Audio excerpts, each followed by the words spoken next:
Yon, good morning mga bossing. Madaling araw pa lang po, umalis na kami. At kami po ay pupunta ng Pagbilao, Quezon.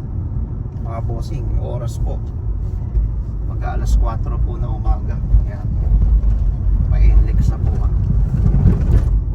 Malayo-layo rin po yung biyahe namin ngayon. Abangan nyo po yung biyahe namin mga bossing. At kami po ay magkakalibrate po doon ng 62 units.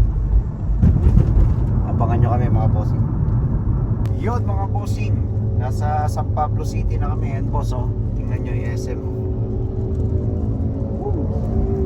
SM San Pablo. Ayan, update lang namin kayo. Dire-diretso lang po yung biyahe.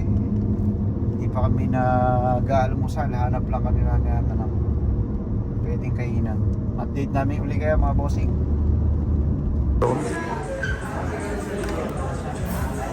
Ayos ba? Jollibee.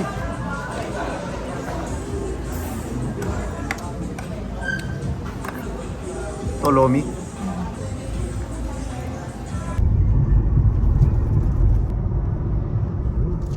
Saan na kaya ang province of Quezon? Oh, Quezon na pala tayo. Yun, Quezon na tayo. Anong Quezon kaya ito?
Yun mga bossing, at dito po ay nag-aayos na po kami ng mga gagamitin namin para sa pagkakalibrate.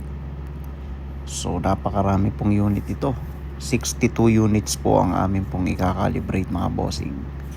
So nire-ready na po namin lahat ng mga gagamitin natin. At para makuha po natin yung tamang parameters. At yan po ay kailangan po nating makuha lahat ng data. Abangan nyo lang mga bossing.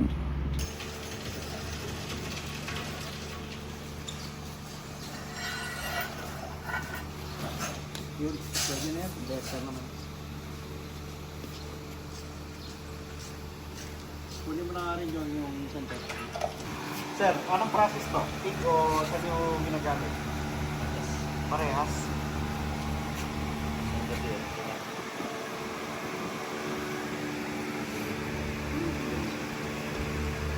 Sample lang ito, okay lang.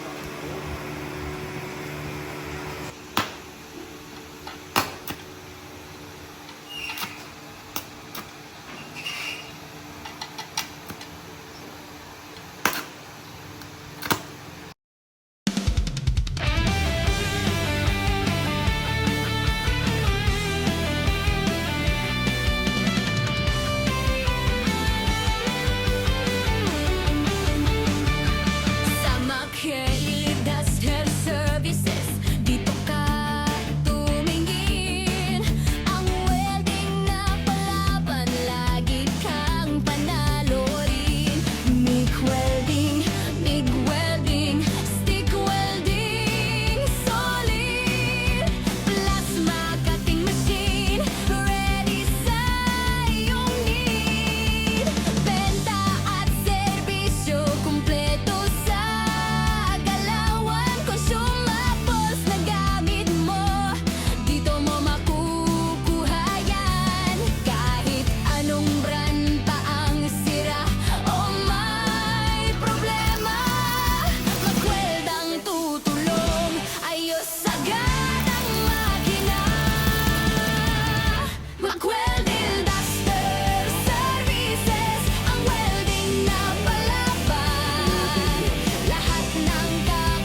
yung ano lang, pagka.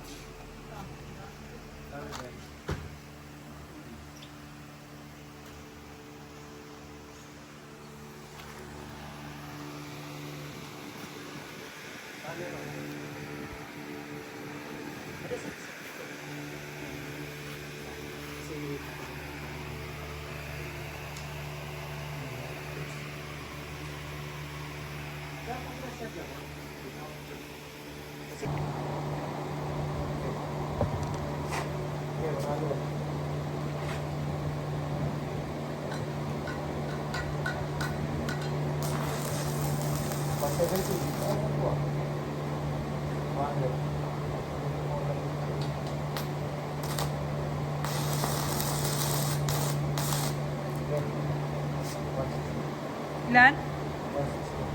160?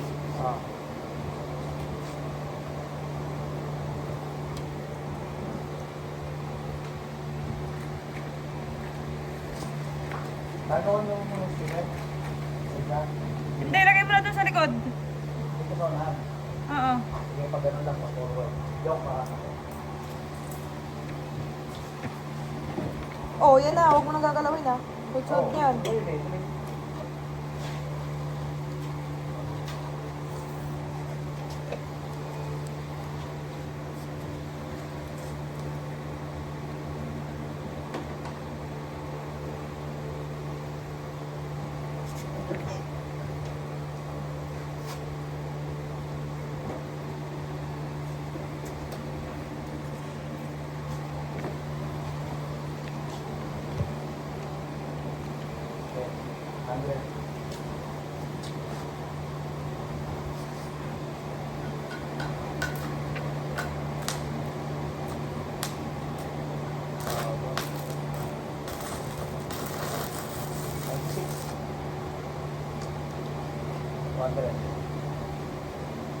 Hindi ako doon sa 3.2 lang eh. Yan ang pera. 100 lang. Yan ako. Yan ang mag-usap. Diba? 163. Dito lang. Ay, kaya lagyan ako na natin.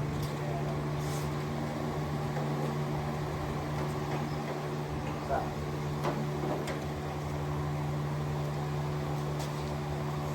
Yan, yung. Sino yan?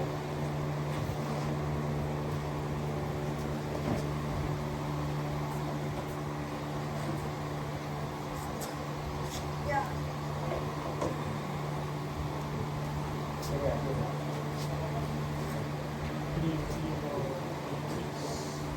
3086 sa 100. 3086. Ano ito? Yon mga bossing. At yung ginagawa po naming pagkakalibrate mga bossing. Bakit nga ba namin ginagawa ito? Yan po ay napaka-importante sapagkat doon natin makikita ang sukatan kung tama po ba yung amperahe na inilalabas ng ating mga unit. Halimbawa na lang mga bossing, yung pong nakalagay na amperahe sa ating mga unit, meron pong 200, 300, 400, 500. Yan po ay hindi natin masisiguro kung totoo po yung mga amperahe na naka-indicate po sa ating mga unit. Kaya po yung mga meron pong mga welding, yan po ay pinaka-calibrate nila. Kagaya po namin ng mga authorized na nagka-calibrate mga bossing. Para makita natin kung talaga bang tama yung nabili nyong welding machine dun po sa model na naka-indicate sa kanya. Napaka-importante po nito mga boss. Sapagkat kapag kayo po hinanapan ng inyo pong mga kliyente ng certification, dapat po ay mayroon po kayong maipakita sa kanila. Yan po ay napaka-importante lalo na sa mga project na inyong pong paggagamitan. Dahil kung inyo pong mga unit ay hindi pasado, sigurado po na hindi po ito ise-certify ng mga nag-authorize po na mag-calibrate.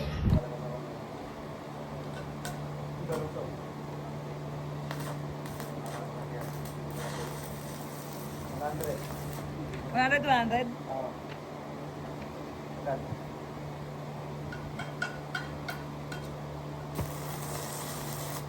160. 160.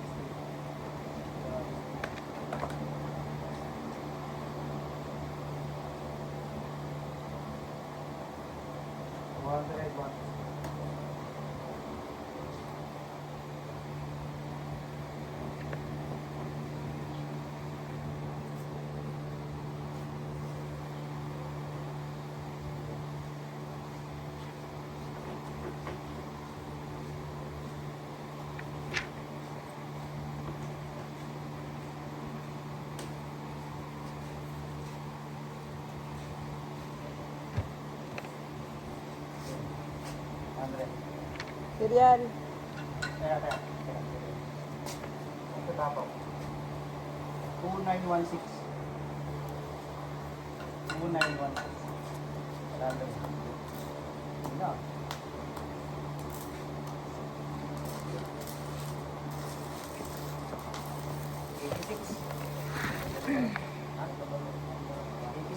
Okay. 200. 160.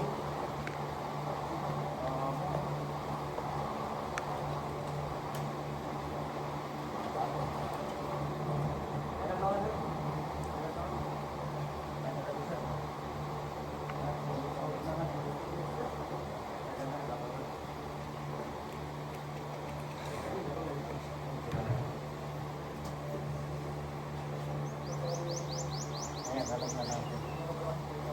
200 may drawing po. Pagkakaroon, nahilaro.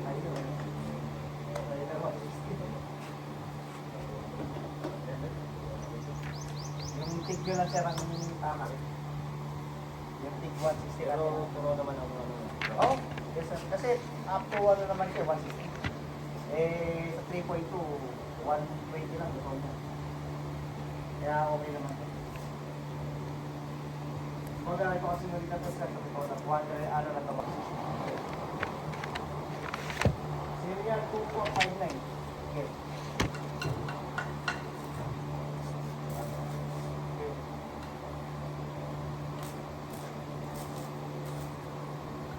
Ayan, di ba?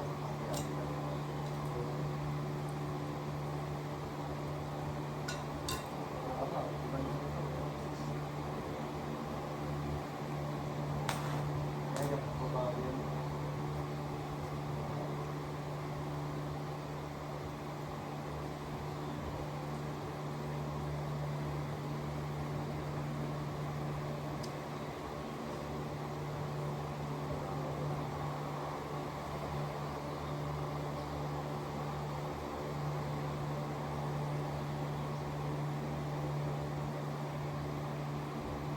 Okay.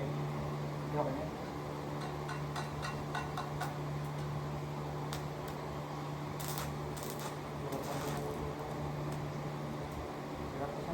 Sa 100. Mga ano lang kasi yan sir. Wala pa siya.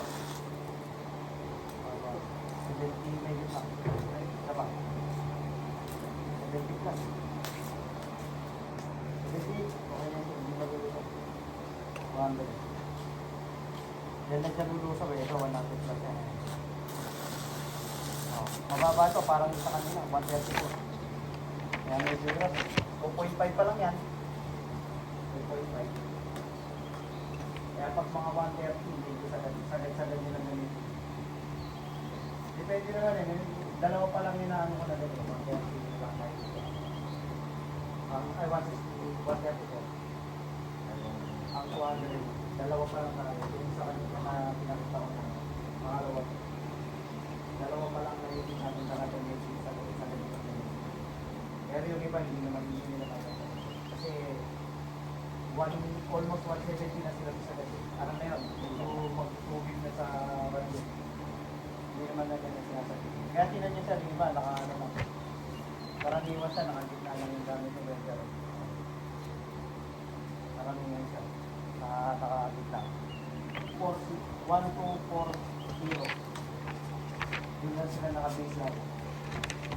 Sa gitna. Kaya hindi pa natin ginagawa. Doon lang sila nag-ano.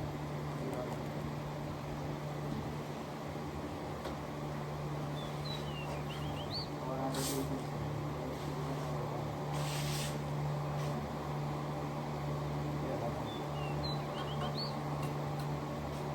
Kaya 118 lang ang ano nila dito sa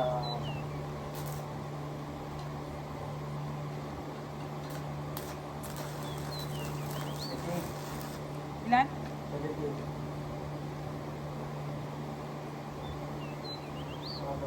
Yes, 1.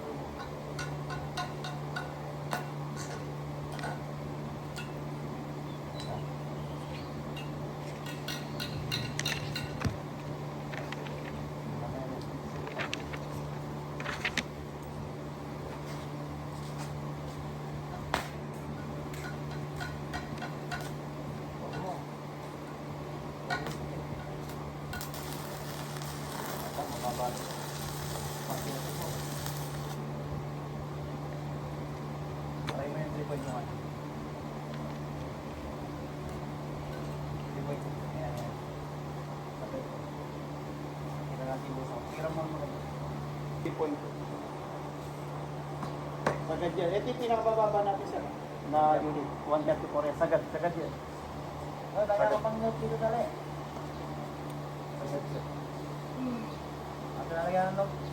Para may lagyan na natin yung medyo maliit. 134 kasi sir yun.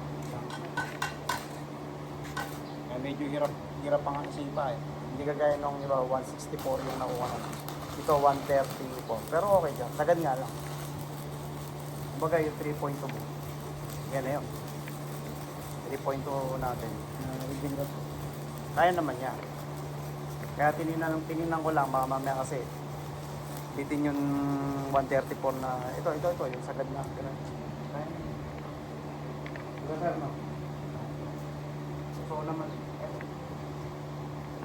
Kaya pwede naman. Kasi yun ang inaano natin, baka mamaya ipasa natin tapos hindi naman balik. So yan. Oo na, ito.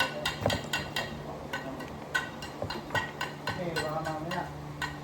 Sabi ng welder, pasado to ah. Diba? Yun mga bossing, kakatapos lang natin ngayon dito sa kliyente natin sa Pagbilao, Quezon. 62 units calibration. So okay na po. At papadala na lang namin yung copy po ng mga certification. Pabalik na po kami ng Manila. Yun. Thank you po. Yun mga bossing, daming solar dito. Ito yung source ng power nila rito talaga.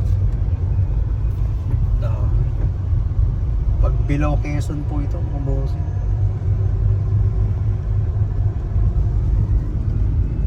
Ito yung source ng power yata rito talaga. Puro solar na sila rito. City car. Solar.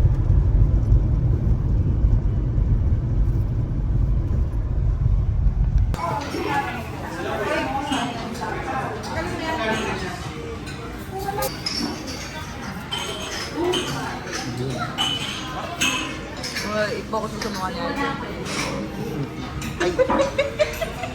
Balik natin sa dati. Ba't kasi naka-point 5? Mas mahina po point 1, ano?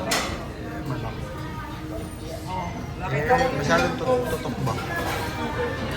Ako?